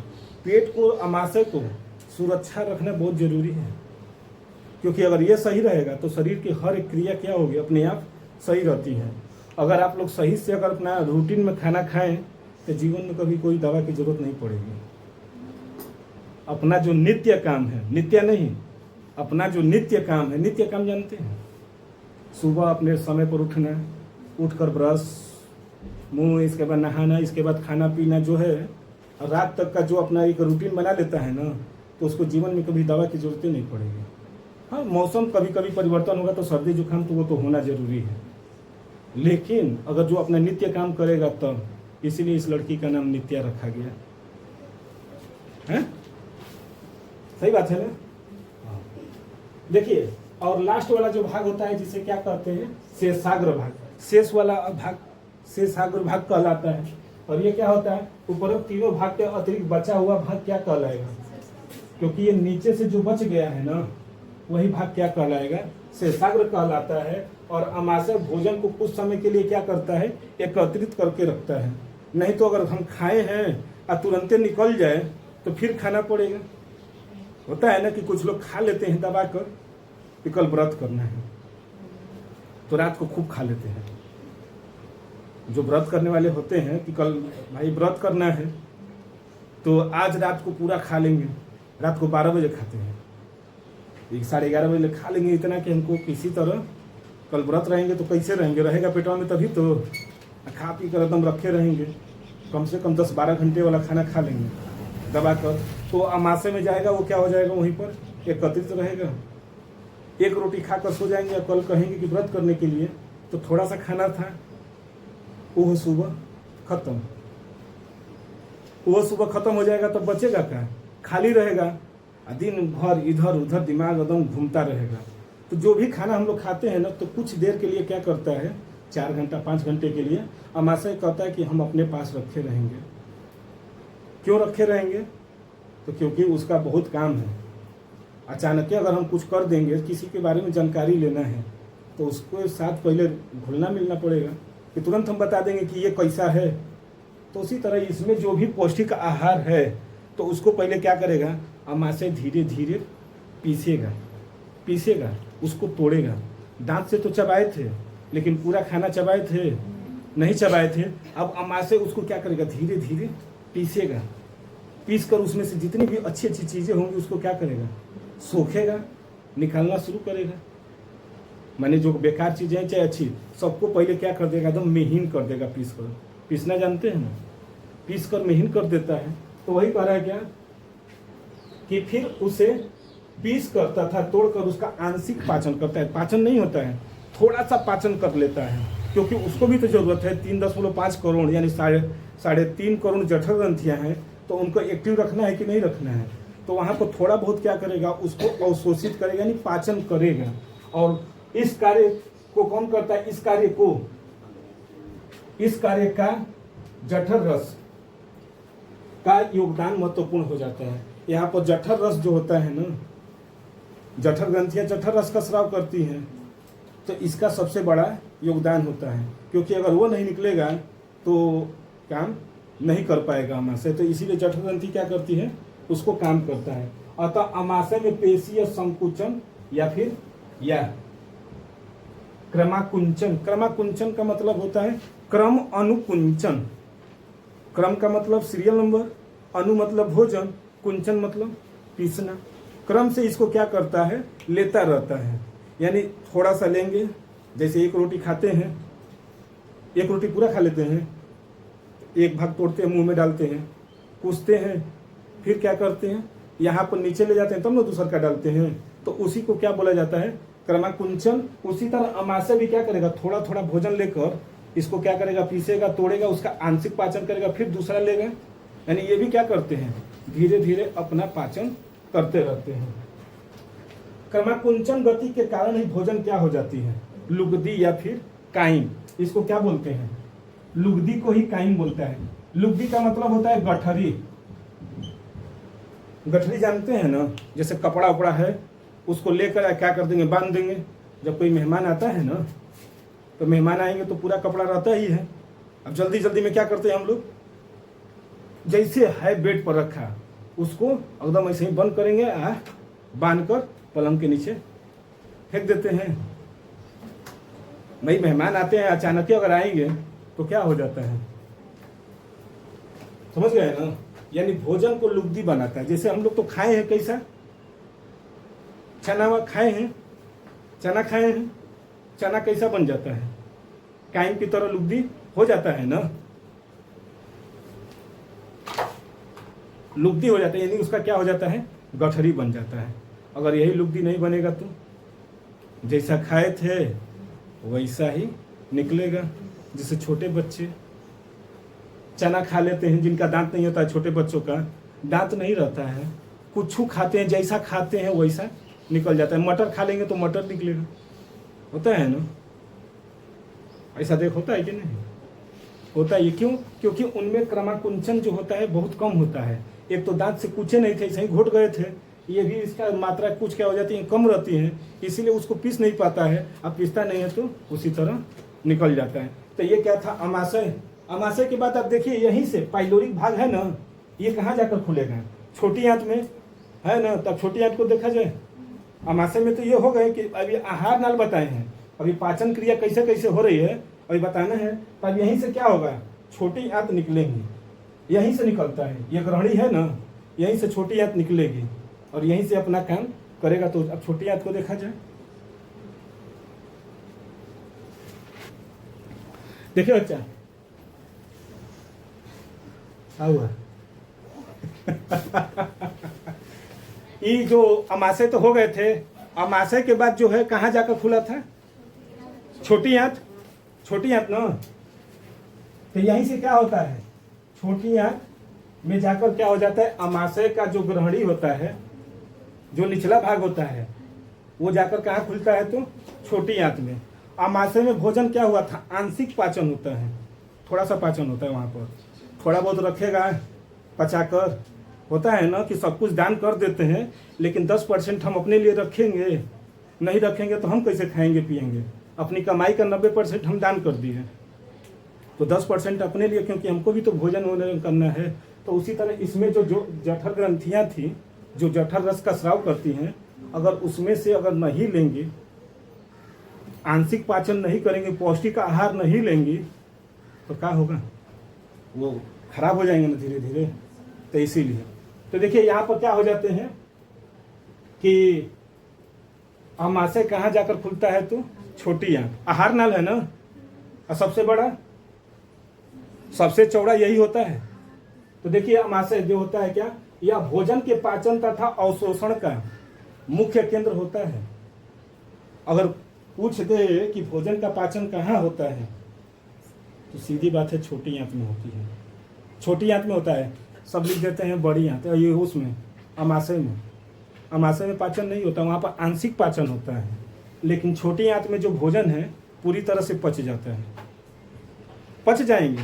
और पचने के बाद जानते हैं, ये थोड़ा सा हटा दे रहे हैं, ये जो है छोटी आंत ऐसे ही रहती है, इनका कोई साइज फिक्स नहीं रहता है।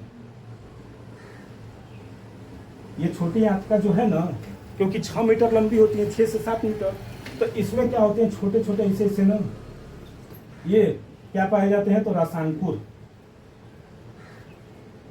रसांकुर जिसको अंग्रेजी में कहते हैं विल्ली, विल्ली। अब ये रसांकुर होते क्या हैं, तो रस को अवशोषित करने वाले को रसांकुर कहते हैं। अंकुर, भोजन का अंकुर करते हैं, चना का अंकुरित चना होता है, भिंगा कर रख देते हैं तो अंकुरित हो जाता है। इसी तरह भोजन के जितने भी पौष्टिक आहार होंगे वो कौन अवशोषित करता है, तो रसांकुर अवशोषित करता है ना।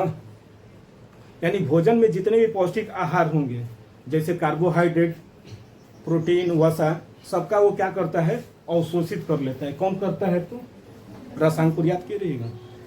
अब रसांकुर जैसे तौलिया है, तौलिया जानते हैं, कौन वाला तौलिया जो सदिया बियाह में मिलता है, पलगौनिया में बैठ जाते हैं सब लड़का तो उनको मिलता है, वो वाला तौलिया। तौलिया कई तरह के होते हैं, तो उसमें फर लगे रहते हैं। तो उसी तरह वो जो फर हैं तो वो फर ही की तरह ये क्या होते हैं, इसमें छोटे छोटे रसांकुर अंगुली सदृश से होते हैं, यानी अंगुली की तरह ये क्या होते हैं, उसमें निकले रहते हैं। समझ रहे हैं ना, यानी अंगुली की तरह। तो वही कह रहा है क्या, 6 से 7 मीटर लंबी और चौड़ी कितना है, 2.5 सेंटीमीटर, यानी 2.5 सेंटीमीटर चौड़ी तथा अत्यधिक कुंडलित। कुंडली जानते हैं, जो चारों तरफ से क्या होगा, घुमा रहेगा। 6 मीटर लंबी है ना, इतने उधर है, पेट इतना ही छोटा है ना, उसी में क्या है 6 मीटर लपेटा हुआ है। साड़ी आती है 5.5 मीटर की, और ये उससे भी बड़ा है नली। तो वो क्या होता है, उसी में चारों तरफ से क्या होंगे, घेरी रहती है। ये तो ऐसे बनाए हैं ना, उसी में चारों तरफ से इनका पूरी साइज ऐसे ऐसे इधर उधर सब क्या होंगे, कुंडलित होंगे। अब भोजन धीरे धीरे सरकेगा, धीरे धीरे। अब ऐसे कुंडलित है तो धीरे धीरे हटाते हुए न जाएगा, एक में गया, एक से 2 में, ऐसे ऐसे करके नहीं होता है। कोई पाइप में से लेकर करते रहते हैं तो धीरे धीरे जाता है। तो ये क्या करते हैं, इसमें अधिकतर भाग में क्या पाई जाती है, रसांकुर, जो क्या करता है, अवशोषित करता है ना। यहाँ पर जितनी भी अच्छी अच्छी चीज़ें होंगी उसको एकदम रख लेगा। जैसे घर की बड़ी बहनें क्या करती हैं, छोटकी को मूर्ख बना देती हैं। जितना अच्छा अच्छा अगर कपड़ा आ जाए ना, तो ये तुम्हारे में अच्छा नहीं लगा, ये मत लो तुम, ये तुम्हें अच्छा नहीं लगता है यार, ये क्या करोगी पहनकर। और उसको क्या करेगी, रख लेगी अच्छा वाला, छोटा जो खराब होगा, जो कलर भी अच्छा न लगे, उसको दे देती है। ऐसा ही होता है ना। जैसे बराबर वाली जो बहनें आ जाती हैं तो उसको फुसला देती हैं, बहला देंगे, और छोटकी खुश हो जाती है। लेकिन छोटकी बहुत होती हैं चाई, छोटकी होती है बहुत चाई, छोड़ती नहीं, कहती है हाँ हाँ तू हमके मूर्ख समझत है, हम मूर्ख हैं, चल हट, तू हमके सिखावत नहीं। तो देखिए वही वाली जितने भी अच्छी चीजें होंगी उसको ये क्या कर लेता है, रसांकुर अवशोषित कर लेता है। और इसके कितने भाग हो जाते हैं, 3 भाग में बांटा गया है, जिसमें पहला ही भाग क्या होता है, ग्रहणी, जिसको बोलते हैं ड्यूडेनम। ड्यूडेनम, डेडुनम कोई बोलता है, कोई डेडुनम बोलता है, कोई ड्यूडेनम बोलता है। समझ गए ना। तो इसमें क्या होते हैं, यह लगभग 25 सेंटीमीटर लंबी सी अथवा यू आकार का होता है। इसमें क्या पाए जाते हैं, पाचक एंजाइम को स्रावित करने वाली ग्रंथियों का क्या होता है, अभाव होता है। यहाँ पर कुछ नहीं होता है, वो सिर्फ ले जाता है, कहता है कि यहाँ से ग्रहणी से भोजन को कहता है कि तुम जाओ, हमारे पास रहने की तुमको कोई जरूरत नहीं है, जाओ, हमारे पास कोई ग्रंथि नहीं है। वो नीचे सरकाना शुरू कर देता है। लेकिन यहाँ पर एक चीज पाई जाती है, परंतु इसमें ग्रहणी ग्रंथियां रहती हैं इसमें, और क्या रहती हैं, तो ब्रूनर ग्रंथियां पाई जाती हैं, जो श्लेष्म का क्या करती हैं। श्लेष्म जरूरी है, श्लेष्म का मतलब जानते हैं ना, म्यूकस, चिपचिपा पदार्थ। सरकाने के लिए चिपचिपा पदार्थ चाहिए कि नहीं चाहिए, तभी तो होता है ना, कि अगर वो नहीं सरकेगा तो अंदर जाएगा कैसे। अगर यहाँ पर श्लेष्म न रहता तो भोजन छोटी हाथ में जाएगा, ऑयली नहीं रहेगा तो जाएगा अंदर, नहीं होता है। रोटी खाते हैं तो अच्छा नहीं लगता, लेकिन पराठा खाते हैं तो सरक जाता है नटैया से। और रोटी भुजिया खाएंगे ना तो यहीं पर रुक जाता है, मन करता है कचर कचर कचर, पानी से घोटते हैं, पानी से घोटना पड़ता है। अब पराठा रोटी रहता है तो पहले ही से मुंह में पानी भरा है, और पराठा रोटी, हाँ देखा पराठा भुजिया होता है ना, चाहे पूरी, तो उसमें ऑयली रहता है, एक तो लार है ये है, और साथ में ऑयली है, दोनों सरक जाते हैं तो आराम से, ज़्यादा मेहनत नहीं करना पड़ता है। उसी तरह यहाँ पर क्या होते हैं, श्लेष्म होते हैं, जो भोजन को क्या कर देते हैं, सरकाने का काम करते हैं। और कहाँ सरकार कर ले जाएंगे, छोटी आंत के, है ना। तो देखिए यहाँ पित्त वाहिनी द्वारा क्या निकलता है, तो पित्त रस निकलता है। यहाँ पित्त वाहिनी द्वारा पित्त रस निकलता है, पित्त रस। आपको बैठ जाइए, आप बहुत लेट हैं, लेटे नहीं है, सब खत्म। तो देखिए पित्त रस जानते हैं नहीं, अभी बताया जाएगा पाचक ग्रंथि में। क्योंकि अमाशय में भोजन क्या हुआ था, अम्लीय हुआ था ना, और छोटी आंत क्या कहेगा, हम क्षारीय भोजन लेंगे, हम अम्लीय नहीं लेंगे। तो यही पित्त रस क्या करेगा, मिलेगा तो भोजन को क्या कर देगा, क्षारीय। आज वही क्षारीय मिलेगा, ये कहेगा कि अब आ जाओ, जो क्या करता है, तथा अग्नाशयी वाहिनी द्वारा, अग्नाशय रस कहाँ जाकर मिल जाते हैं? काइम। काइम मतलब जानते हैं ना, लुगदी, गठरी बताए हैं ना। भोजन को क्या कर देता है? गठरी बना देता है ना। जैसे खाए हैं उतना चावल ऐसे ऐसे खड़ा खड़ा, लेकिन जब आता है तो एकदम लुगदी की तरह आता है ना, गठरी की तरह निकलता है। तो वही काइम में क्या हो जाते हैं? मिलते हैं। जो काइम बना था, जो लुगदी बना था अमाशय में, उसी में ये जाकर क्या हो जाते हैं? मिल जाते हैं। ये था छोटी आंत का पहला भाग। ये दूसरा भाग है, पहला भाग। दूसरा भाग देखा जाए,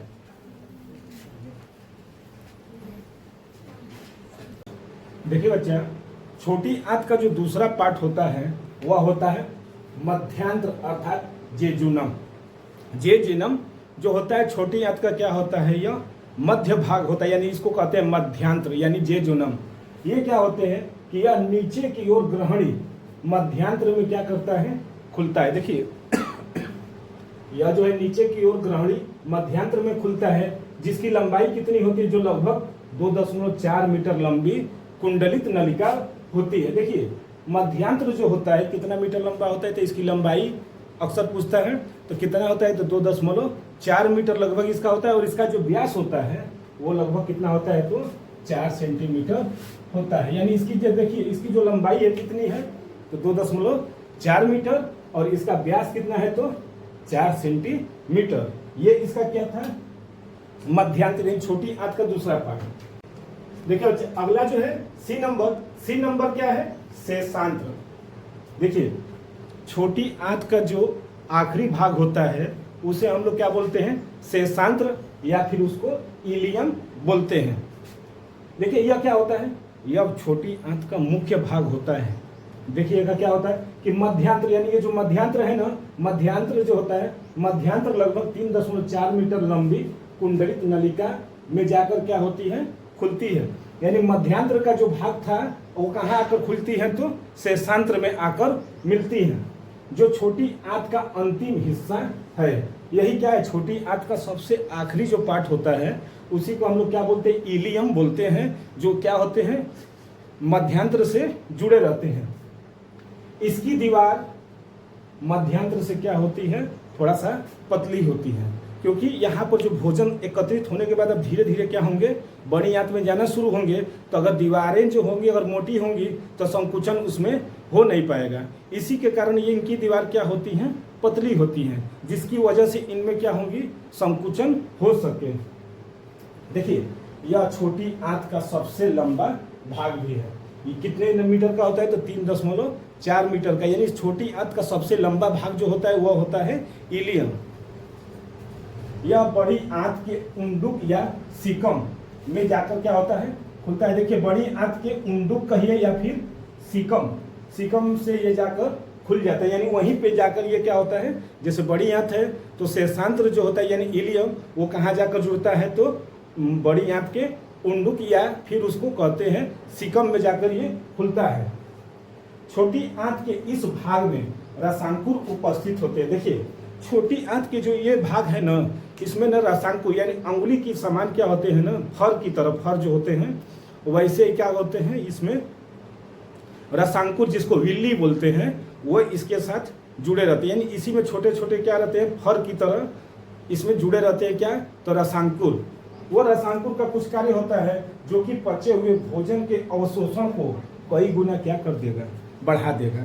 जैसे एक जो होता है कि तौलिया होता है और एक होता है गमछा। तो तौलिया जो है पानी को ज़्यादा क्या करता है? सोखता है, जबकि गमछा जो होगा थोड़ा सा कम ये क्या करेगा? वो सोखेगा। क्योंकि तौलिया में क्या पाए जाते हैं? फर पाए जाते हैं। तो पानी सोखने की क्षमता क्या होती है? गमछे से ज़्यादा गुना बढ़ा देता है। उसी तरह इसमें क्या होते हैं? रसांकुर पाए जाते हैं। तो ये जो होते हैं अवशोषण करने की क्षमता क्या हो जाती है? अधिक बढ़ जाती है। किसके कारण? तो रसांकुर के कारण। यानी ये रसांकुर जो होता है क्या करता है? पूरी तरह से भोजन के अवशोषण को, क्योंकि भोजन में क्या पाए जाते हैं? प्रोटीन पाए जाते हैं, कार्बोहाइड्रेट पाए जाते हैं, वसा पाई जाती है, न्यूक्लिक अम्ल पाए जाते हैं। इन सब का जो मिलते हैं तो इनका अवशोषण अति आवश्यक है, क्योंकि इसके बिना हम लोगों का जो शरीर है तो ब्लड में कैसे जाकर मिलेंगे पौष्टिक आहार? तो उसके लिए क्या जरूरत पड़ती है, रसांकुर की। और रसांकुर क्या कर देता है, अवशोषण की क्षमता को बढ़ा देता है। तो वही कह रहा है क्या, फिर छोटी आंत के शुरुआती भाग में क्या पाए जाते हैं, तो प्रोटीन, कार्बोहाइड्रेट, न्यूक्लिक अम्ल और वसा का पूर्ण रूप से क्या हो जाते हैं, पाचन हो जाता है। देखिए, प्रोटीन हुआ, कार्बोहाइड्रेट हुआ, वसा हुआ या फिर न्यूक्लिक अम्ल हुआ, ये सब का जो पाचन होता है तो कहाँ हो जाता है, तो छोटी आंत के पहले भाग में ही क्या हो जाते हैं, पाचन हो जाती है। तथा इसका शेषांत्र में मुख्यतः पचे हुए पोषण पदार्थों का क्या हो जाता है, अवशोषण हो जाता है। वहाँ पर पाचन होता है, लेकिन यहाँ पर शेषांत्र में आकर क्या हो जाते हैं, उसके भाग का अवशोषण होता है, यानी अवशोषित कर लेता है। तो ये क्या थे, छोटी आंत। देखिए बच्चे, छोटी आंत के कितने पार्ट थे, तो 3 भाग। तीनों भागों को हमने क्या किया, बता दिया है। अब देखिए, छोटी आंत अब जो है यानी शेषांत्र अब कहाँ जाकर खुलेगा, तो बड़ी आंत में। तो अब चला जाए बड़ी आंत के बारे में जान लिया जाए। तो इसका तब तक एक स्क्रीनशॉट लेना चाहें तो ले सकते हैं।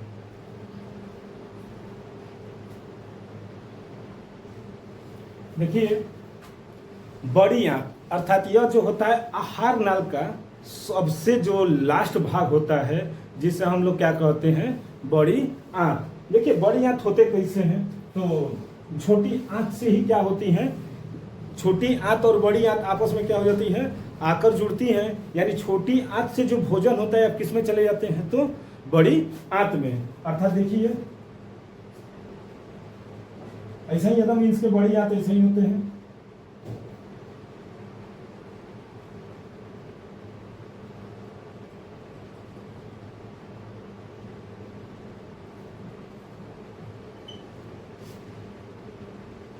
देखिए, बड़ी आंत जो होते हैं यू आकार की होती हैं। अर्थात देखिए, एकदम ऐसे ही बने रहते हैं, यू आकार की जो होती है। सबसे बड़ी जो आहार नाल की जो सबसे मोटी जो नली होती है वो कौन सी होती है, तो बड़ी आंत होती है। अब देखिए क्या होता है बड़ी आंत कि यानी इसको लार्ज इंटेस्टाइन बोलते हैं। तो देखिए, यह आहार नाल का क्या होता है, अंतिम भाग होता है। और यह लगभग कितने मीटर लंबा होता है, तो 1.5 मीटर यह लंबा होता है। और इसकी जो चौड़ाई होती है लगभग होता है 4.7 सेंटीमीटर चौड़ी लंबी क्या होती है, नलिका होती है। अर्थात जो बड़ी आंत की जो लंबाई होती है वो कितनी होती है, तो 1.5 मीटर। और उसकी जो चौड़ाई होती है वह होती है 4.7 सेंटीमीटर लगभग क्या होती है, चौड़ी होती है। इस भाग में देखिए, इस भाग में बचे हुए भोजन का शेष यानी जो शेष बचा हुआ भोजन होगा वो, और जल का यहाँ पर क्या होता है, अवशोषण होता है। अर्थात इसमें क्या बचेंगे, बचा हुआ भोजन जो बच गया है, यानी शेष भोजन यहाँ पर लिख सकते हैं, शेष भोजन, और क्या कर देंगे, एक जल। ये दोनों का क्या होता है, यहाँ पर अवशोषण होता है। यानी जो शेष बच गया है भोजन उसका कहाँ अवशोषण होता है, तो बड़ी आंत में। और जल का अवशोषण बड़ी आंत में। सबसे ज्यादा सवाल पूछता है कि जल का अवशोषण आहार नाल के किस भाग में होता है या पाचन क्रिया में किस भाग में होता है, तो वो बड़ी आंत में होता है। देखिए, और साथ ही अपच भोजन को शरीर से बाहर निकाल दिया जाता है। यानी ये जो होता है बड़ी आंत जो होती है, अपच यानी जितने भी पौष्टिक आहार थे सब क्या किया गया, रसांकुर के द्वारा अवशोषित कर लिया गया। और लास्ट में जो बचे हुए थे यानी जो बच गए थे, अपच हो गए थे, वो कहाँ जाएंगे, तो छोटी आंत से निकलकर बड़ी आंत में। तो वही कह रहा है क्या। और देखिए, छोटी आंत तथा बड़ी आंत के संधि स्थल पर देखिए, जो छोटी आंत है, छोटी आंत और बड़ी आंत जो जहाँ जाकर मिलेंगी उस स्थान को हम लोग क्या बोलते हैं, उंडकीय कपाट। ये यानी जो छोटी आंत और बड़ी आंत जो आपस में जाकर जहां मिल जाती हैं उसे बोला जाता है उंडकीय कपाट बोला जाता है। इसके बाद देखिए, बड़ी आंत को भी कितने भागों में बांटा गया है, तो 3 भाग में। जैसे उसको बांटा गया था छोटी आंत को 3 भागों में, उसी तरह बड़ी आंत को भी कितने भागों में बांटा गया है, तो 3 भागों में। जिसमें से पहला भाग होता है उंडुक या सीकम। देखिए, पहला जो भाग है आपका वो है उंडुक या फिर सीकम। ये क्या होते हैं, तो देखिए, यह लगभग 5 से 8 सेंटीमीटर लंबी नली होती है। 5 से 8 सेंटीमीटर लंबी नली होती है। यहाँ छोटी आंत और बड़ी आंत के मिलने के स्थान पर एक अंगुली सदृश क्या नलिका जुड़ी होती है, जिसे कृमि रूपी परिशोषिका यानी वर्मी फार्म अपेंडिक्स कहते हैं। देखिए ये जो होते हैं ना, यानी जहाँ से छोटी आंत और बड़ी आंत जहाँ जाकर मिलती हैं वहाँ पर एक कृमि रूपी अपेंडिक्स पाया जाता है। इसे अंगुली की तरह ज़्यादा बड़ा नहीं होता है, इतना बड़ा लगभग रहता है। क्या रहते हैं ये अपेंडिक्स जिसको बोलते हैं, ये यहीं पर क्या पाए जाते हैं, निकले रहते हैं। देखिए यही कह रहा है क्या कि यह लगभग 5 से 8 सेंटीमीटर लंबी नली होती है। यहाँ छोटी आंत और बड़ी आंत के मिलने के स्थान पर एक अंगुली सदृश नलिका जुड़ी रहती है, जिसे कृमि रूप परिशोषिका या फिर अपेंडिक्स कहते हैं। देखिए अपेंडिक्स जो होता है ना, वह मानव के शरीर में एक अवशेषी अंग की तरह कार्य करता है। जैसे मानव में कई ऐसे अवशेषी अंग हैं, जैसे कान का जो पिन्ना होता है, ये हम लोगों के कान का जो पिन्ना होता है इसका कार्य कोई नहीं है, सुनने का काम तो कान का जो छिद्र है उससे किया जाता है, तो इसको भी क्या माना जाता है, अवशेषी अंग। उसी तरह ये जो होते हैं जो हम लोगों के कि अपेंडिक्स, इसका शरीर में पाचन क्रिया में कोई कार्य नहीं होता है, लेकिन ये क्या रहता है, बड़ी आंत से जुड़ा रहता है।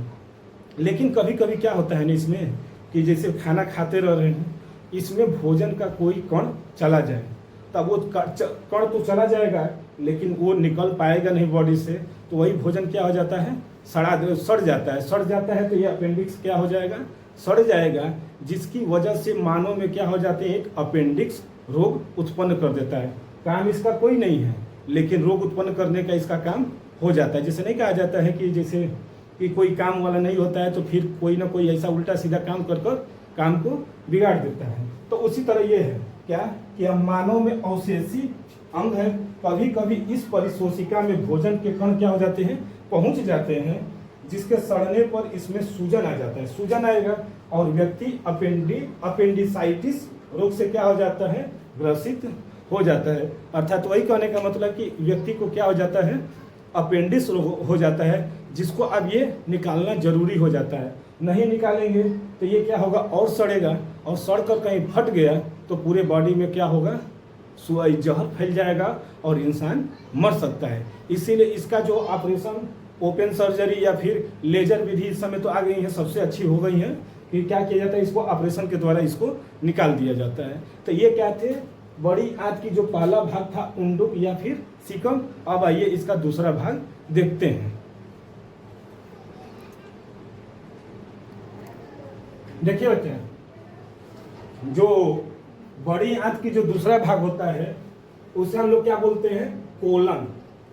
कोलन बोला जाता है दूसरे भाग को। तो क्या होता है कोलन, यह उल्टे यू आकार की नलिका होती है, जो लगभग कितने होती है, 1.3 मीटर लंबी होती है, जो निम्न 4 भागों में बांटा गया है। देखिए ये कैसा होता है, तो उल्टे यू आकार का होता है। ये जैसे हम बनाए हैं ना, तो यहाँ से जैसे छोटी आंत तो जुड़ जाती है, यही को क्या कर देता है, कह रहा है क्या, उल्टे यू आकार का होता है। यह जो होता है उल्टे यू आकार की ये संरचना होती है। कौन सा, तो कोलन। तो देखिए क्या होती है, इसकी कितने भागों में बांटा गया है, तो 4 भाग में। पहला जो बांटा गया तो आरोही खंड में, यानी ये क्या है, आरोही खंड मतलब ऊपर जाना है। तो आरोही खंड मतलब क्या हो गया, ऊपर जाना, तो इसे क्या कहते हैं, आरोही खंड। दूसरा क्या कह रहा है, अनुप्रस्थ खंड। अनुप्रस्थ खंड ये हो जाएगा, फिर इसका अवरोही खंड, और इसके बाद जो ये जाकर इसे मिल जाते हैं दोनों, उसी को क्या बोलते हैं, सिग्माइड। यानी ये देखिए कोलन को 4 भागों में बांटा गया।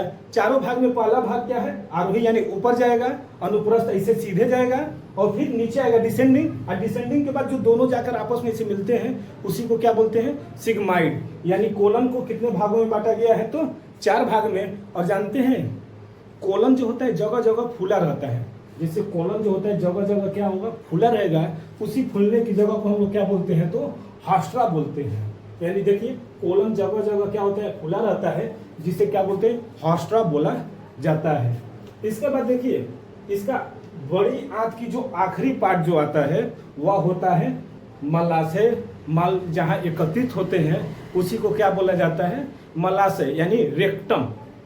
क्या होता है, यह बड़ी आंत का अंतिम भाग होता है। देखिए यह बड़ी आंत का क्या होता है, अंतिम भाग होता है, क्योंकि इसके बाद अब खत्म, मलाशय जहाँ जाकर एकत्रित हो जाएंगी, बेकार चीज़ें जहाँ जाकर एकत्रित हो जाती हैं उसी को क्या बोला जाता है, रेक्टम या फिर मलाशय।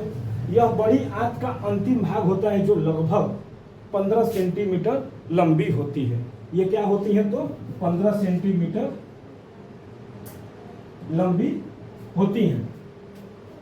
मलाशय की भित्ति क्या होती है, बहुत पतली होती है। देखिए मलाशय की भित्ति जो होगी वो क्या होगी, बहुत पतली होती है, क्योंकि वहां पर एकत्रित होंगे ना। अगर मोटा रहेगा तो मल जो होंगे एकत्रित होंगे तो दिक्कतें उत्पन्न होने लगी। अगर वो पतली रहेंगी तो उसमें क्या होगा, संकुचन होगा। संकुचन होगा तो जितना भी मल आएगा वहां पर क्या होगा, एकत्रित होकर फूलता जाएगा। तो इसीलिए क्या होती है, उसकी भित्ति जो होती है बहुत पतली होती है। मलाशय का अंतिम भाग ही क्या कहलाता है, गुदा नाल या फिर एनल कैनाल कहलाता है। यानी मलाशय का जो अंतिम भाग होता है उसी को क्या बोला जाता है, गुदा नाल। जो एक वृत्ताकार गुदा या मल द्वार, यानी जिसको क्या बोलते हैं, एनस द्वारा शरीर के क्या हो जाता है, बाहर खुलता है। यानी यही क्या है, रेक्टम है, जो शरीर के बाहर जाकर खुल जाता है। ये एनस के द्वारा शरीर से ये क्या हो जाता है, बाहर निकल जाता है। यानी यही जो होता है, मल जो होता है ना, तो मल द्वार द्वारा मलाशय में क्या होते हैं, मल एकत्रित होते हैं और मल द्वार द्वारा क्या होता है, मल को बाहर निकाल दिया जाता है। समय समय पर इसको निकालना जरूरी होता है। तो समय समय पर जब जरूरत पड़ती है कि मान लीजिए ज़्यादा हो गया तो इसको क्या करता है, वो खुद ही क्या कर देता है, निकालने का काम कर देता है। तो देखिए यही होता है क्या, मलाशय की भित्ति में उपस्थित चर्षक कोशिकाएं, देखिए चर्षक कोशिकाएं तथा अवशोषी कोशिकाएं मलाशय की दीवार, देखिए कौन सा कोशिकाएं, चर्षक और अवशेषी कोशिकाएं मलाशय की दीवार तथा मल को चिकना तथा लसलसा बनाए रखती है। देखिए मलाशय की दीवार को चिकना रखना पड़ेगा और मल को भी कैसा रखना पड़ेगा, तो लसलसा। अगर वो लसलसा अगर नहीं होगा तो कड़ा होगा और उसकी जो दीवार होगी वो कड़ी होगी, तो मल को बाहर निकालने में क्या होगा, दिक्कत होगी। यानी एनस जो होगा वो क्या होगा, बहुत ही ज़्यादा उसको दिक्कत होने लगेगी। इसीलिए इसको क्या होना चाहिए, इसकी दीवार को चिकना और मल को कैसा होना चाहिए, तो लसलसा होना चाहिए। तभी जो क्या होगा वो आसानी से शरीर से क्या होगा, बाहर निकाला जा सकता है। मल को निकालने के लिए क्या करना पड़ेगा, मलाशय की जो दीवार होगी उसको चिकना होना पड़ेगा और मल को लसलसा होना पड़ता है। मलाशय में मल उपस्थित जल का क्या कर लेता है, पुनः अवशोषण कर लेता है। देखिए यह जो मल होते हैं ना, यानी मलाशय में मल में जो उपस्थित जो जल होगा उसको पुनः क्या करना पड़ता है, अवशोषण करना पड़ता है। अगर उसका अवशोषण नहीं होगा तो वही मल जो कैसा हो जाता है, पानी की तरह बाहर निकलने लगता है। तो लोग कहते हैं कि पेट खराब हो गया है। यानी अगर वही जल का अवशोषण अगर सही ढंग से न होता है कभी कभी, तो क्या हो जाते हैं, मल पड़ने लगते हैं। यानी कहते हैं कि पेट खराब हो गया है और जो मल है पानी की तरह होने लगता है। तो ये क्या थे, आहार नाल, पाचन क्रिया की जो पाचन तंत्र जो हम बताए थे आप लोगों को, तो उसमें जो है दो भाग में बांटा गया था। एक बांटा गया था आहार नाल, जो कितने मीटर की लंबी थी, तो 9 से 10 मीटर अर्थात 32 फीट माना गया था। और दूसरा जो था पाचक ग्रंथियाँ। तो आहार नाल के जितने भी भाग थे हमने क्या किया, आप लोगों को एक एक करके बता दिया। यानी पार्ट वाइज हमने क्या किया, 3 पार्ट में इसको हम खत्म कर दिए। 2 पार्ट हमने पिछले वीडियो में हमने क्या किया है, अपलोड कर दिया है। ये जो भाग था ये आपका आहार नाल का अंतिम भाग था। अब जो है अगला जो टॉपिक आएगी वो है पाचक ग्रंथियाँ, यानी पाचन तंत्र में जो दूसरा पार्ट आता है पाचक ग्रंथियाँ, उसको हम अगले वीडियो में लेकर आएंगे। तब तक के लिए धन्यवाद।